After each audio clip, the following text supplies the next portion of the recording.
बिस्मिल्लाहिर्रहमानिर्रहीम। Dear student, अस्सलाम वालेकुम। कैसे हैं आप? उम्मीद है आप सब लोग खैरियत से होंगे। आज हम क्लास 10 मैथमेटिक्स यूनिट 18 वेरिएशंस में एक्सरसाइज 18.5 के क्वेश्चन सॉल्व करेंगे। एक्सरसाइज 18.5 के क्वेश्चन जॉइंट वेरिएशन से रिलेटेड हैं। जॉइंट वेरिएशन क्या होता है? तो देखो, हमने एक्सरसाइज 18.2 के क्वेश्चन सॉल्व किए। एक्सरसाइज 18.2 में हमने वेरिएशन से रिलेटेड क्वेश्चन सॉल्व किए, डायरेक्ट वेरिएशन से रिलेटेड भी और इन्वर्स वेरिएशन से रिलेटेड भी क्वेश्चन सॉल्व किए हमने। डायरेक्ट वेरिएशन क्या होता है? अगर y varies directly as x होगा तो हम इस तरह से लिखेंगे, और y varies inversely as x होगा तो हम इस तरह से लिखेंगे। ठीक है, y varies directly as x का मतलब क्या है कि अगर x की वैल्यू इंक्रीज़ होगी तो y की वैल्यू भी इंक्रीज़ होगी, x की वैल्यू डिक्रीज़ होगी तो y की वैल्यू भी डिक्रीज़ होगी। y varies inversely as x का क्या मतलब है? अगर x की वैल्यू इंक्रीज़ होगी तो y की वैल्यू डिक्रीज़ होगी, अगर x की वैल्यू डिक्रीज़ होगी तो y की वैल्यू इंक्रीज़ होगी। तो ये y varies inversely as x है और ये क्या है? y varies directly as x है। अब यहाँ पर हम देख सकते हैं कि दो वेरिएबल हैं। कितने वेरिएबल हैं? दो वेरिएबल हैं। अब एक्सरसाइज 18.5 में हम जॉइंट वेरिएशन से रिलेटेड क्वेश्चन सोल्व करेंगे। तो जॉइंट वेरिएशन में दो या दो से ज़्यादा वेरिएबल होंगे। ठीक है, दो या दो से ज़्यादा वेरिएबल यूज़ होंगे। और जैसे फॉर एग्ज़ाम्पल, अगर y varies directly as x and z है तो यहाँ पर हम देख सकते हैं टोटल कितने वेरिएबल हैं? तीन वेरिएबल हैं। तो y varies directly as x and z है, और अगर y varies inverse directly as x है और इन्वर्सली एज z है तो हम इस तरह से लिखेंगे। तो यहाँ पर हम देख सकते हैं तीन वेरिएबल हैं और किस तरह से हमने लिखा? y varies directly as x and z, और यहाँ पर भी तीन वेरिएबल हैं। ठीक है, y, x एंड z। तो ये क्या है? y varies directly as x और y varies inversely as z है। ठीक है, तो दो या दो से ज़्यादा वेरिएबल अगर वेरिएशन में यूज़ होंगे तो हम उसको क्या कहेंगे? जॉइंट वेरिएशन कहेंगे। तो जॉइंट वेरिएशन से रिलेटेड क्वेश्चंस हम सोल्व करेंगे एक्सरसाइज 18.5 में। अब देखो, यहाँ पर एक्सरसाइज 18.5 का क्वेश्चन नंबर 1 है, if y varies directly as x square and z। तो देखो, दो वेरिएबल के डायरेक्टली वेरी कर रहा है y। ठीक है, y की वैल्यू 6 के इक्वल है, when x is equal to 4, z is equal to 9। Right, हमने सबसे पहले क्या लिखना है? y is a function of x and z, and दूसरे नंबर पे हमने y की वैल्यू डिटरमाइन करनी है, जबकि x की वैल्यू -8, z की वैल्यू 12 हमें गिवन है। अब देखो, यहाँ पर हम क्या करेंगे? सिंस क्या गिवन है हमें? y वेरीज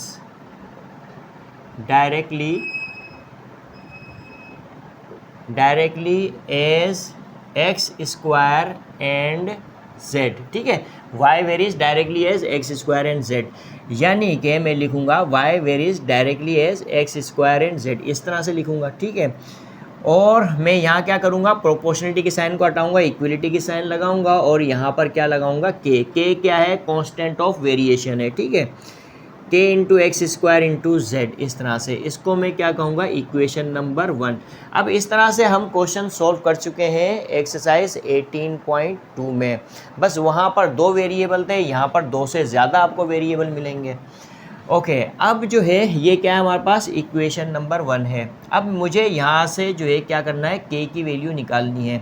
तो देखो, y की वैल्यू 6 गिवन है, x की वैल्यू 4 और z की वैल्यू 9 गिवन है। तो मैं क्या करूँगा? इस इक्वेशन नंबर 1 में x, y और z की वैल्यू पुट करूँगा। तो मैं लिखूँगा putting y is equal to 6, x is equal to 4 and z is equal to 9। कहाँ पुट करूँगा? इन इक्वेशन नंबर 1, इस इक्वेशन में। ठीक है, y की जगह मैं क्या पुट करूँगा? 6। ठीक है, k की वैल्यू मुझे फाइंड करनी है। x किसके इक्वल है? 4 के इक्वल है, तो 4 स्क्वायर हो जाएगा, इंटू z की जगह मैं z की वैल्यू पुट करूँगा 9। ठीक है, तो 6 इज इक्वल टू, अब 9 को k से मल्टीप्लाई करेंगे, 9k हो जाएगा, इंटू 4 का स्क्वायर क्या होगा? 16 हो जाएगा। अब मुझे k की वैल्यू फाइंड करनी है, तो 9 k से मल्टीप्लाई हो रहा है, 16 भी k से मल्टीप्लाई हो रहा है। ठीक है, यानी 9 k से मल्टीप्लाई हो रहा है, तो 9 और 16 दोनों 6 के नीचे आ जाएंगे, तो k की वैल्यू हमें फाइंड हो जाएगी यहाँ से।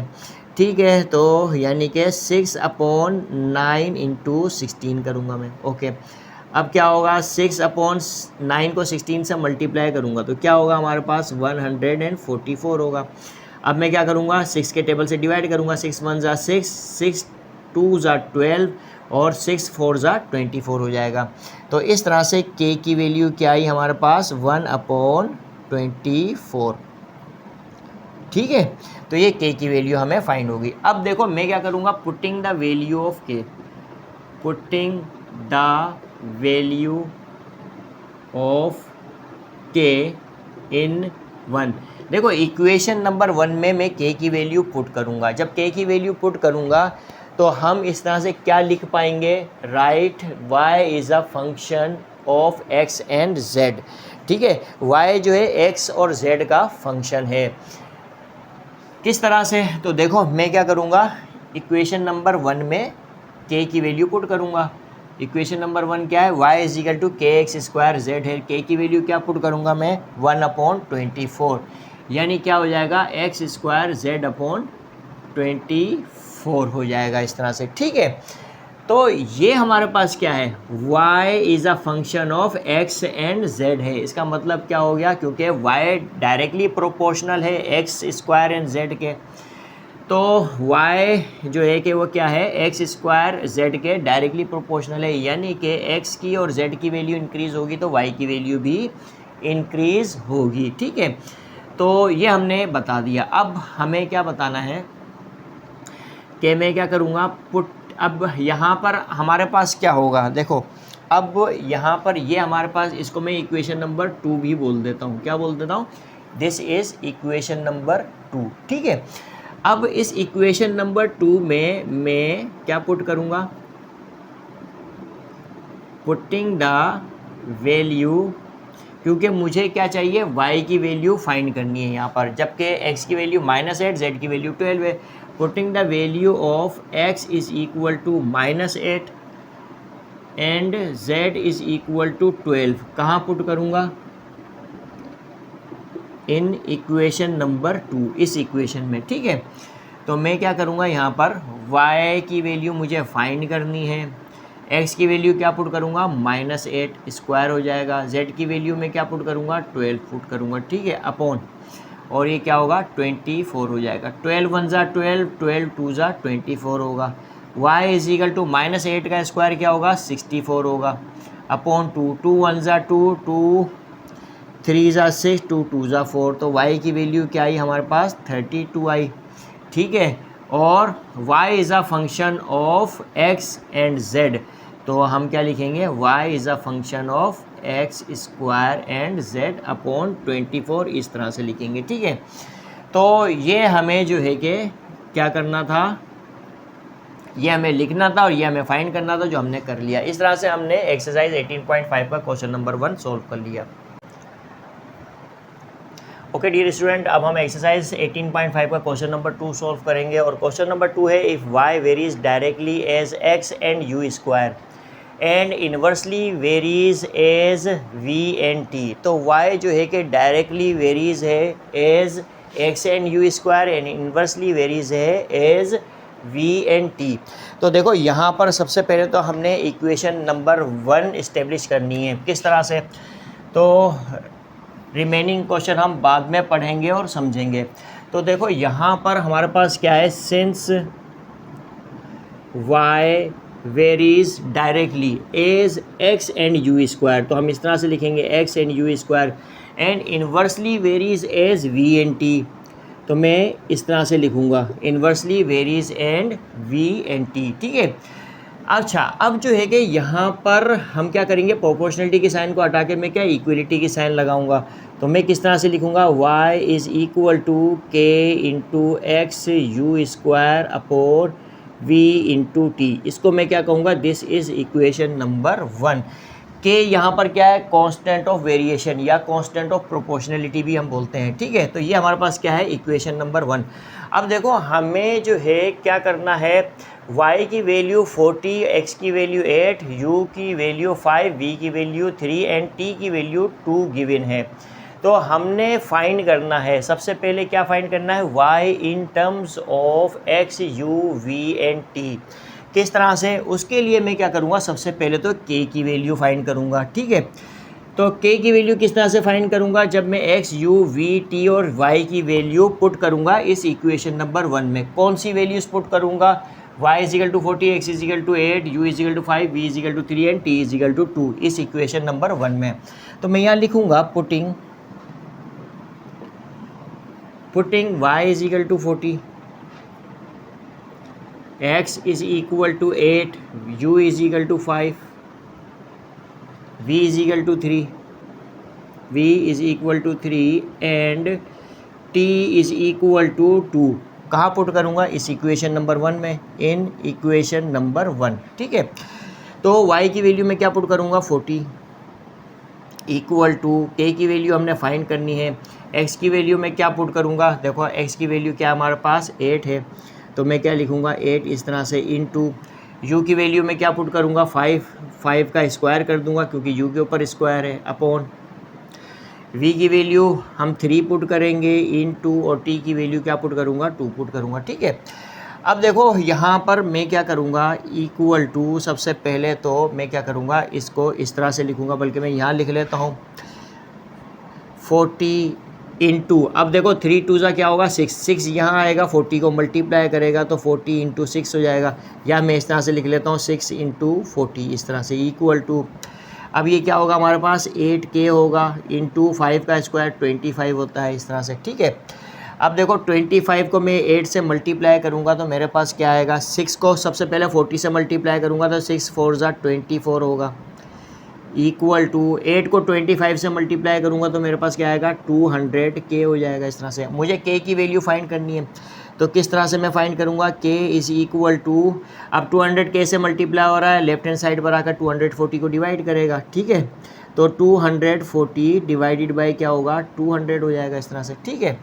अब 0 से 0 कैंसिल आउट हो जाएगा, अब 24 नीचे क्या है 20 है, तो 4 5 ज़ा 20 हो जाएगा, 4 6 ज़ा 24 हो जाएगा। तो इस तरह से हमारे पास k की वैल्यू क्या आई 6/5। तो इस तरह से हमने y की वैल्यू 40, x की वैल्यू 8, u की वैल्यू 5, v की वैल्यू 3, t की वैल्यू 2 इक्वेशन नंबर 1 में पुट करके k की वैल्यू फाइंड कर लिया। अब देखो k की वैल्यू में इस इक्वेशन नंबर 1 में पुट करूँगा, नाउ मैं लिखूँगा putting k is equal to 6/5 in equation number 1, इस इक्वेशन नंबर 1 में पुट करूँगा तो मेरे पास क्या आएगा y in terms of x u v t, ठीक है।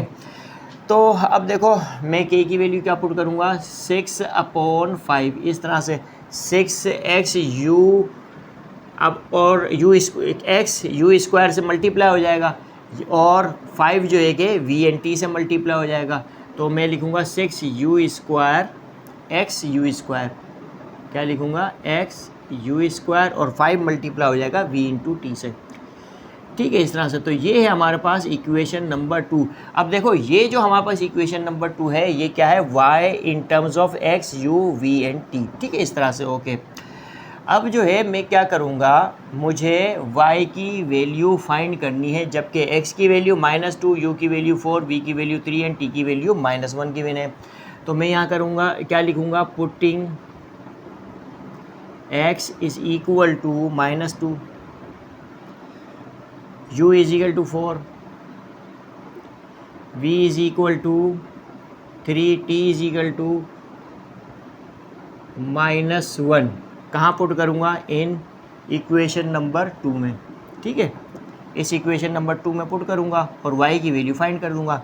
तो y is equal to 6 into, अब देखो x की जगह x की वैल्यू पुट करूँगा और वो क्या है -2 है, इंटू u की जगह u की वैल्यू पुट करूँगा और वो क्या है 4 है, अपॉन 5 इंटू v की वैल्यू क्या पुट करूँगा मैं 3, और t की वैल्यू क्या पुट करूँगा मैं -1, ठीक है इस तरह से। अब देखो मैं क्या करूँगा, 6 को -2 से मल्टीप्लाई करूँगा तो क्या होगा हमारे पास -12 हो जाएगा, इंटू 4 का स्क्वायर 16 हो जाएगा, अपॉन 5 3 ज़ा 15, 15 को -1 से मल्टीप्लाई करूँगा तो -15 हो जाएगा, माइनस से माइनस डिवाइड होगा तो हमारे पास क्या होगा 12 इंटू 16 अपॉन 15, ठीक है।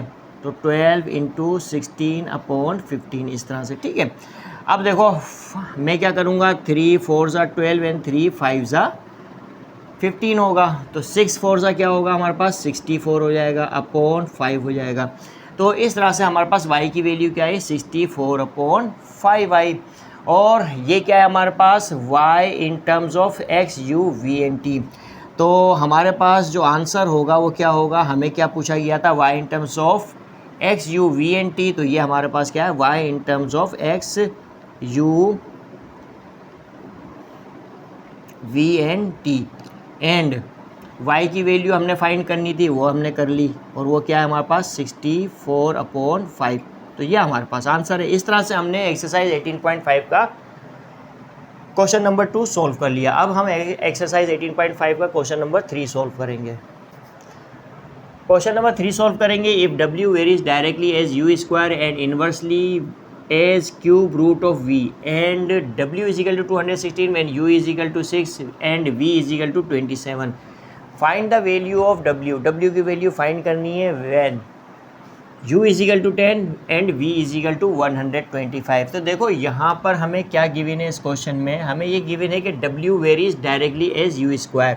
तो मैं यहाँ लिखूँगा since w varies directly as u square and w varies inversely as cube root of v, तो w varies inversely as cube root of v, इस तरह से लिखूँगा।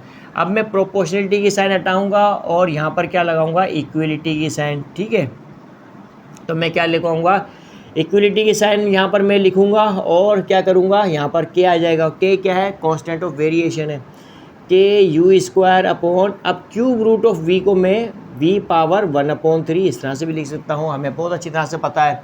अब इसको मैं क्या कहूँगा, दिस इज़ इक्वेशन नंबर 1। अब देखो इस इक्वेशन नंबर 1 में मैं u v एंड w की वैल्यू पुट करके k की वैल्यू फाइंड करूँगा। तो मैं यहाँ लिखूँगा putting w is equal to, w की वैल्यू क्या पुट करूँ 216, और u की वैल्यू में क्या पुट करूँगा 6 एंड v की वैल्यू 27 में पुट करूँगा। कहाँ पुट करूँगा, इन इक्वेशन नंबर 1, इस इक्वेशन में। तो w की वैल्यू में 216 पुट करूँगा इक्वल टू k, u की वैल्यू में 6 पुट करूँगा, और u पर स्क्वायर है 6 पर भी स्क्वायर हो जाएगा। ठीक है, इस तरह से मैं इस तरह से लिख लेता हूँ, अपॉन v की वैल्यू क्या है 27 है।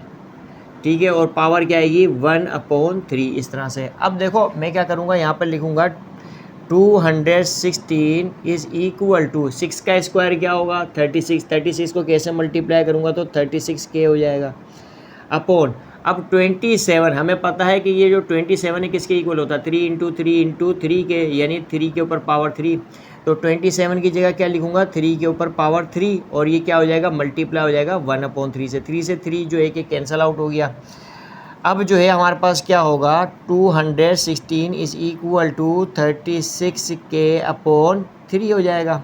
अब 3 को मैं लेफ्ट हैंड साइड पर ले जाऊंगा तो 216 से मल्टीप्लाई हो जाएगा, और 36k से मल्टीप्लाई हो रहा है तो क्या करेगा ये 3 इंटू 216 डिवाइडेड बाई 36 हो जाएगा, यानी कि k is equal to 3 into 216 divided by 36 हो जाएगा। ठीक है, अब यहाँ पर जो है कि हम क्या करते हैं, देखो अब हमें पता है, देखो ये जो 216 होता है ये क्यूब होता है, 6 इंटू 6 होता है, 6 6 क्या होगा 36, 36 इंटू 6 क्या होगा 216 होगा, यानी यही 216 हो जाएगा।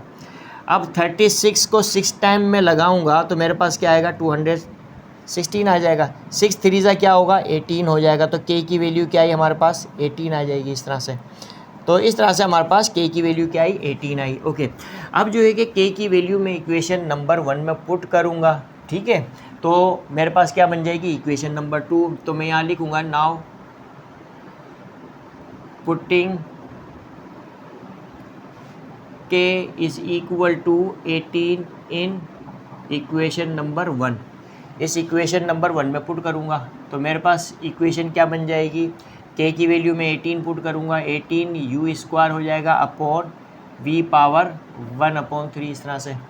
अब देखो ये क्या है हमारे पास, दिस इज़ इक्वेशन नंबर 2। अब इस इक्वेशन नंबर 2 में मैं u और v की वैल्यू पुट करके w की वैल्यू फाइंड करूँगा।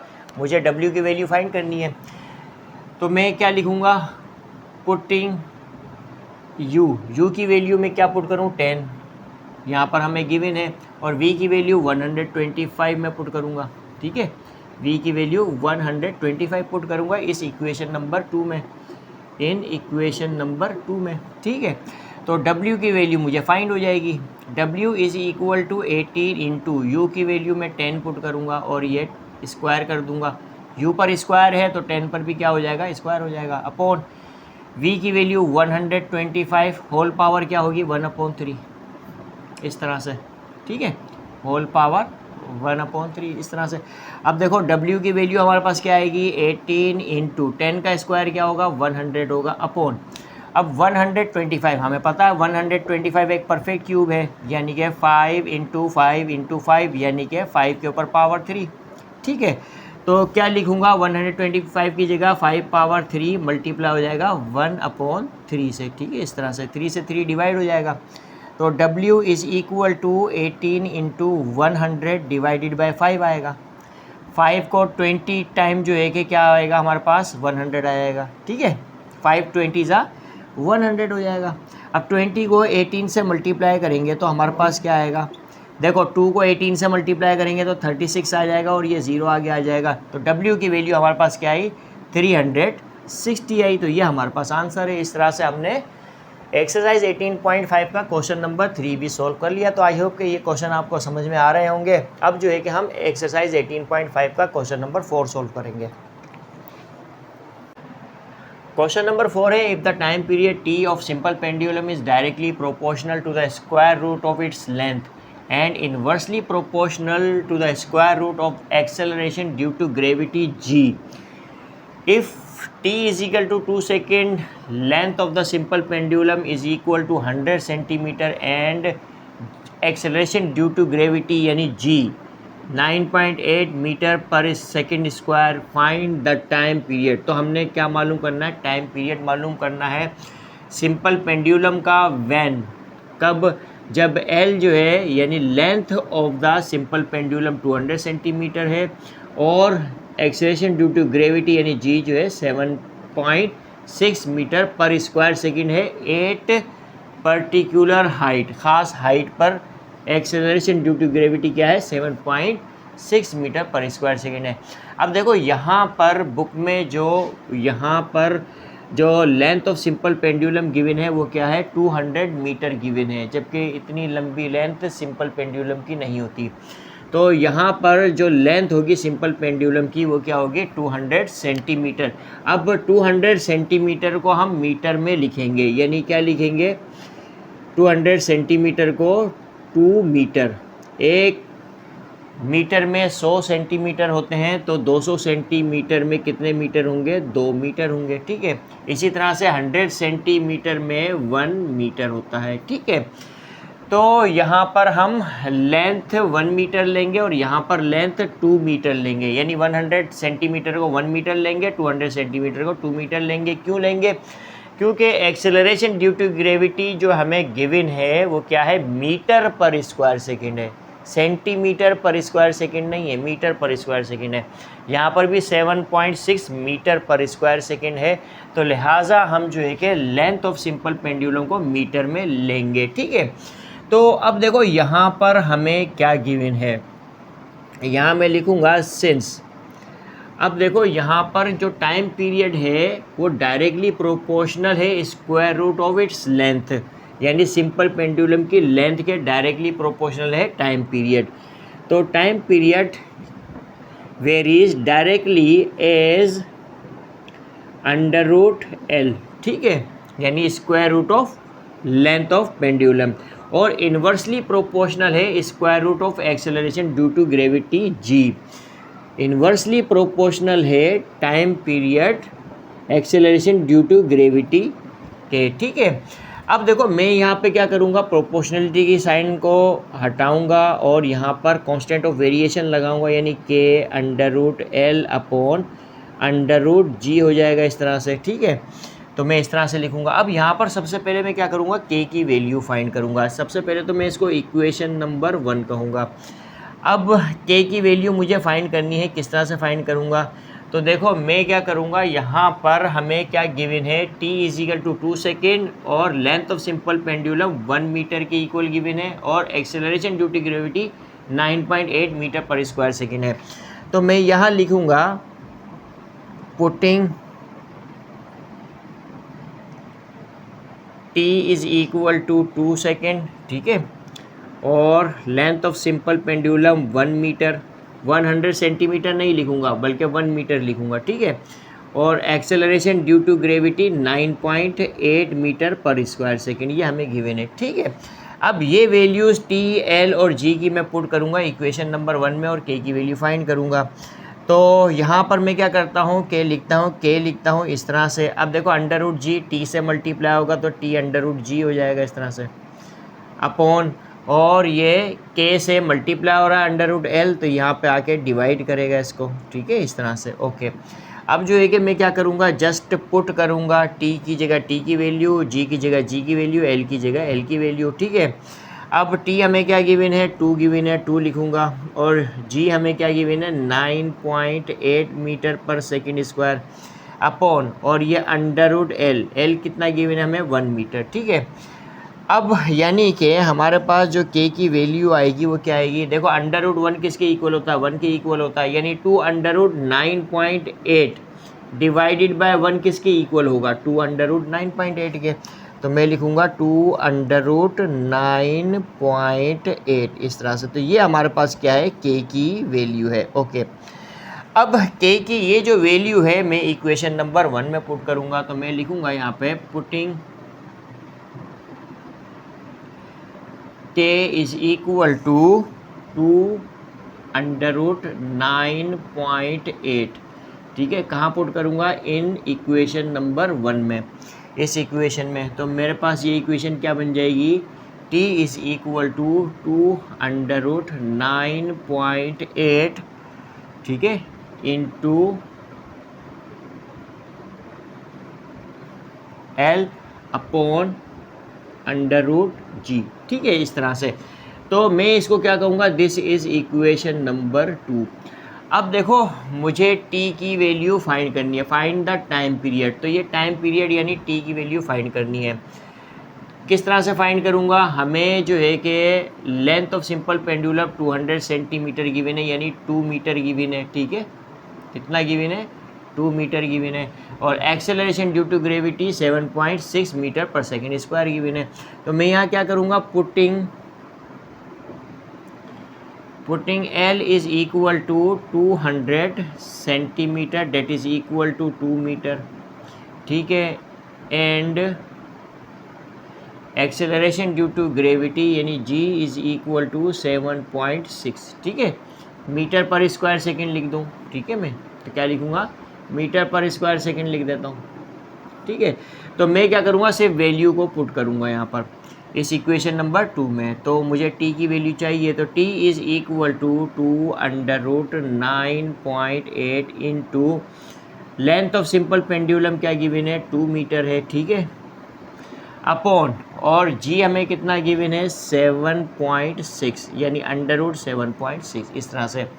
अब देखो मैं क्या करूँगा, सबसे पहले तो लिखूँगा 2 अंडर रूट 2 लिखूँगा, 2 अंडर रूट 2 लिखा into under root 9.8 divided by under root 7.6 इस तरह से।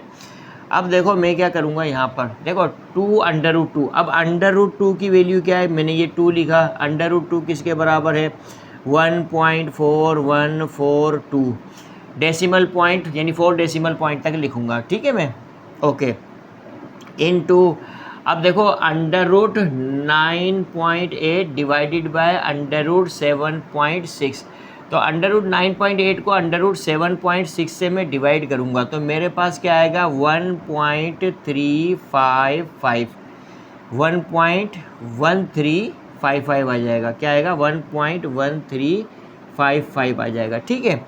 तो बस मैं इन तीनों को मल्टीप्लाई करूँगा, जब मैं इन तीनों को मल्टीप्लाई करूँगा तो मेरे पास क्या आ जाएगा 3.21, अप्रोक्सीमेटली 3.21 सेकेंड आ जाएगा, ठीक है। तो इस तरह से हमने टाइम पीरियड मालूम कर लिया जो किसके इक्वल है 3.21 सेकंड के इक्वल है, तो ये आंसर है। तो इस तरह से हमने एक्सरसाइज 18.5 का क्वेश्चन नंबर 4 भी सॉल्व कर लिया। ओके डियर स्टूडेंट, अब हम क्वेश्चन नंबर 5 सॉल्व करेंगे। ये लास्ट क्वेश्चन है एक्सरसाइज 18.5 का। The volume V of a particular gas is directly proportional to the temperature T and inversely proportional to the square root of the pressure if volume V is equal to 100, T is equal to 30 and P is equal to 64। हमने find कर volume यानी V को, and T is equal to 60 and P is equal to 81। बहुत easy question है, बहुत आसानी से हम V की वैल्यू फाइंड कर लेंगे। तो यहाँ पर देखो हमें क्या गिवन है, मैं लिखूँगा सिंस जो वॉल्यूम V है वो क्या है, डायरेक्टली प्रोपोर्शनल है टेम्परेचर T के, ठीक है, और इन्वर्सली प्रोपोर्शनल है स्क्वायर रूट ऑफ प्रेशर के, इन्वर्सली प्रोपोर्शनल है स्क्वायर रूट ऑफ प्रेशर के, ठीक है। यानी कि मैं लिखूँगा इसको V is equal to KT upon under root P, इस तरह से। अब इसको मैं क्या कहूँगा, दिस इज़ इक्वेशन नंबर 1। अब देखो मुझे K फाइंड करनी है, तो मेरे पास V, T और P की वैल्यू हमें गिवन है। क्या गिवन है, V की वैल्यू 100, T की वैल्यू 30 एंड P की वैल्यू 64 हमें गिवन है। मैं यहाँ पुटिंग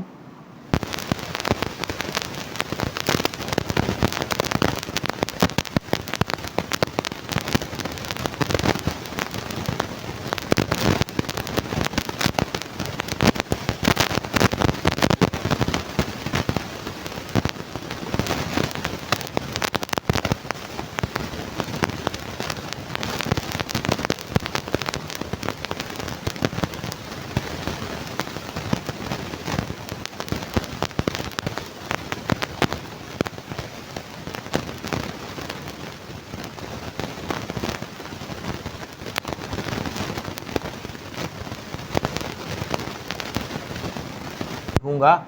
अब देखो यहाँ पर क्या है, हमारे पास 100 है, 100 लिखा, स्क्वायर रूट ऑफ 64 क्या होगा हमारे पास, 8 8 जा 64 होता है, हमें बहुत अच्छी तरह से पता है, अपॉन 30, ठीक है।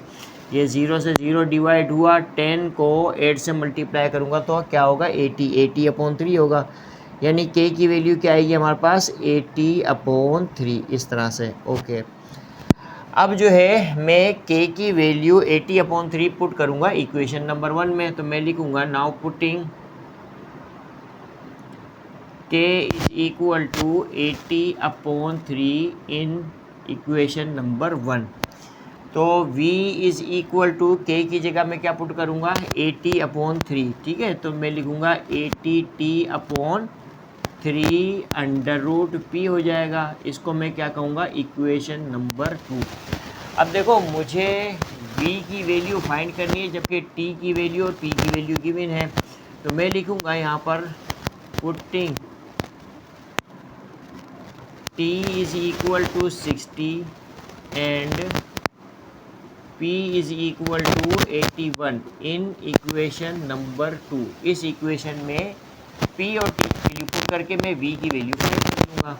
तो V इज इक्वल टू क्या होगा, V is equal to 80 into T की वैल्यू क्या रखेंगे हम यहाँ पर, T की जगह मैंने लिखा 60 अपॉन 3 अंडर रूट P की जगह मैं लिखूँगा 81।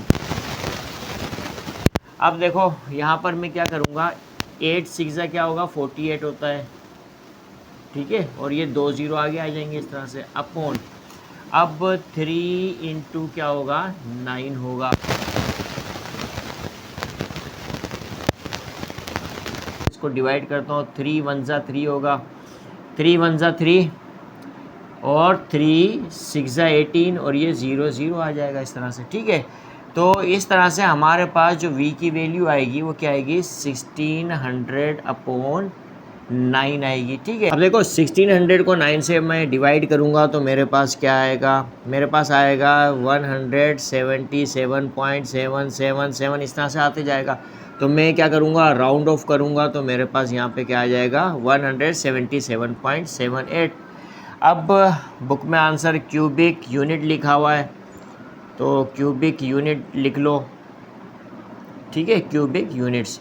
यहाँ यूनिट्स गिवन नहीं है, लेकिन अगर लिखना चाहो तो लिख लो, नहीं भी लिखोगे तो हमारे पास वॉल्यूम क्या है 177.78 है। ठीक है, तो ये आंसर है। तो इस तरह से हमने एक्सरसाइज 18.5 का लास्ट क्वेश्चन यानी क्वेश्चन नंबर 5 भी सोल्व कर लिया।